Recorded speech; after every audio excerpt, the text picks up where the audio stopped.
বছর আগে দিওয়ালিতে আমার প্রথম ইনস্টাগ্রামের এই ভিডিওটা ভাইরাল হয়, আর সেই ভিডিওটা আমি এই জানালাতেই শ্যুট করেছিলাম।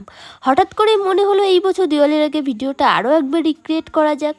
যেমন ভাবা তেমন কাজ, তাই আমি নিজে আগে একটু রেডি হয়ে নিচ্ছি। তারপর বাটাতে প্রদীপগুলোতে তেল আর তুলো দিয়ে সাজিয়ে নেব। দেখো, বাটাতে প্রদীপের মাঝে একটু ফুল দিলে দেখতে ভালো লাগে, না হলে কেমন ফাঁকা ফাঁকা লাগছে।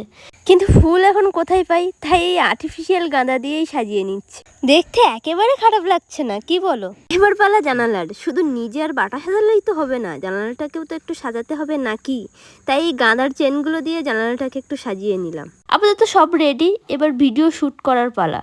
ভিডিওটা শ্যুট হবে শুধুমাত্র প্রদীপের আলো, তাই ঘরে প্রদীপের আলো ছাড়া আর কোনো আলো জ্বলবে না। আর এই যাচ্ছে ফাইনাল লুক। কেমন?